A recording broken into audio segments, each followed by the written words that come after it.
Le conseiller d'État et ministre des Affaires étrangères de la Chine, M. Wang Yi, a entamé mercredi sa tournée africaine. Lors de son séjour de 2 jours à Addis Abeba, la capitale éthiopienne, M. Wang a tenu des discussions avec les hauts fonctionnaires de l'Éthiopie et s'est rendu au siège de l'Union africaine.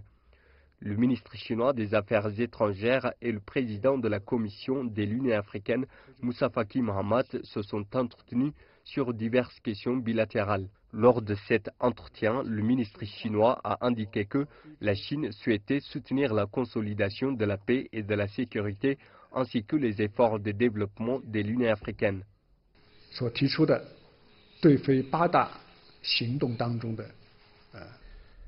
Les initiatives de paix et de sécurité du président Xi Jinping sont connues lors du sommet de Beijing du Forum sur la coopération sino-africaine. Et nous sommes conscients que sans la paix, il n'y aura pas de stabilité, et sans la stabilité, les efforts de développement économique seront perturbés et entravés. Pourtant, le développement économique est une question ardente pour l'Afrique. Nous comprenons parfaitement le souhait du continent africain et nous soutenons l'Union africaine dans tous les efforts déployés dans ce domaine.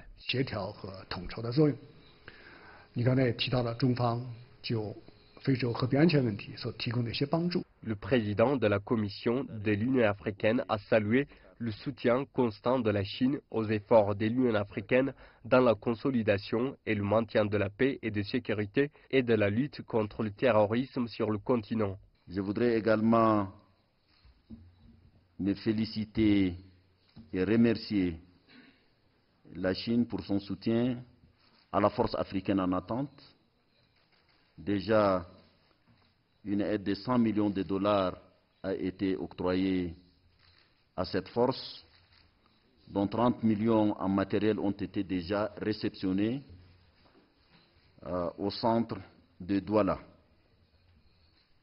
Nous voudrions également vous remercier de votre soutien au G5 Sahel, ainsi qu'à la force mixte multinationale dans le bassin du lac Tchad.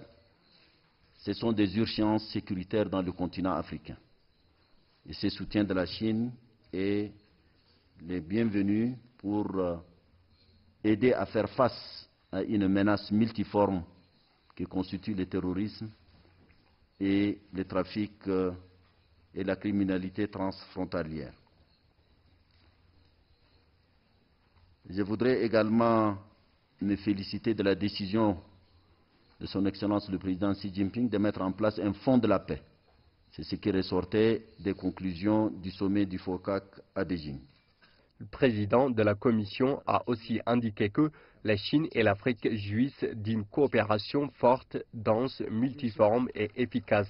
En même temps, le ministre chinois des Affaires étrangères Wang Yi et le président de la Commission de l'Union africaine Moussa Faki Mahamat ont inauguré un centre de services intégré construit par la Chine dans les locaux du siège de l'organe panafricain. Lors des discussions au siège de l'Union africaine, il a été indiqué qu'une synergie entre l'agenda 2063 de l'Union africaine et l'initiative Ceinture et Route du président Xi Jinping afin de développer des projets communs d'infrastructures transrégionales et une coopération plus étroite dans l'arène internationale telle que celle des Nations Unies seront des domaines clés de coopération entre la Chine et l'Afrique pour les années à venir.